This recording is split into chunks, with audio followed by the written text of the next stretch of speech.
उसी संदर्भ में आज ये उद्घाटन कार्यक्रम हो रहा है। इसी में हमारे मंचासी आज के अतिथिगण हमारे एसडीएमओ साहब, हमारे डीओ साहब, हमारे डीआरसीएचओ हैं, डीएलओ हैं, मलेरिया पदाधिकारी हैं और हमारे अन्य शिक्षा विभाग के और स्वास्थ्य विभाग के कर्मचारी हैं। साथ ही यहाँ उपस्थित हमारे बच्चे हैं, स्टूडेंट हैं, मीडियाकर्मी हैं। सभी का इस कार्यक्रम में आने के लिए हार्दिक स्वागत करते हैं। अभी तक सभी वक्ताओं ने आपको बताया ही है कि ये एल्बेंडाजॉल के खाने के लिए क्या ज़रूरी है, क्यों ज़रूरी है।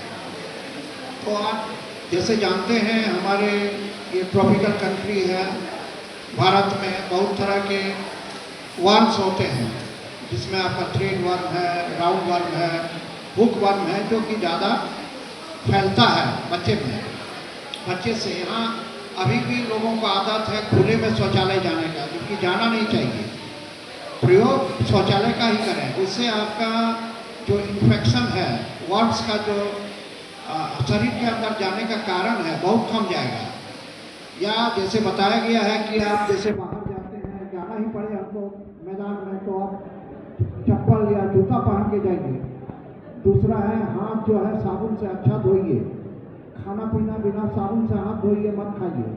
और जो भी हम लोग फल सब्जी ये सब लाते हैं, पत्तेदार सब्जी विशेषकर जो है जिसमें उसका अंडा रहता है, उसको अच्छा से धो करके ही खाना चाहिए, सब्जी बनाना चाहिए। इससे फैलाव कम होता है।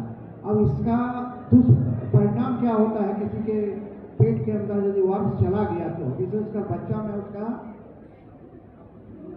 जैसे कहते हैं ना हम लोग, शरीर नहीं लग रहा है गाँव देहात में। उससे क्या है, कुपोषण हो जाता है बच्चा।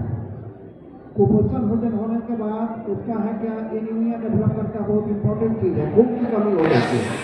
तो आपका कुपोषण और खून की कमी, इसके चलते बच्चे का जो मानसिक और शारीरिक विकास रुक जाता है। वो स्कूल जाता भी है तो उसको पढ़ाई में रुचि नहीं रहती है, खेल कूद में रुचि, शारीरिक विकास, मानसिक विकास नहीं हो। ऐसे बच्चे जब समाज में आते हैं तो क्या है, समाज भी हमारा उतना विकास नहीं कर पाता है।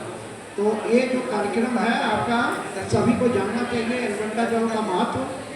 तो सभी बच्चों को जैसे बताया गया है, 1 से लेकर के 19 साल तक सभी बच्चों को आप एल्बेंडाजॉल खिलाइए। उससे क्या होगा, उसके पेट में कृमि मर जाएगा, वर्म्स मर जाएगा।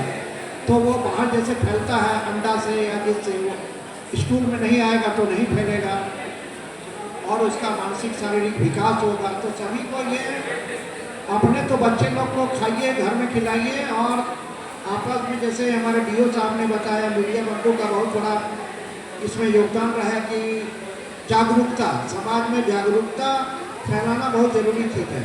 बहुत सा बीमारी है या बहुत सा इस तरह जागरूकता के अभाव में बीमार पड़ जाते हैं लोग। और यदि जागरूक रहें, जो स्वास्थ्य विभाग में समय समय पर कार्यक्रम होता है उसके बारे में बताया जाता है, तो बहुत सी बीमारी से बच सकते हैं।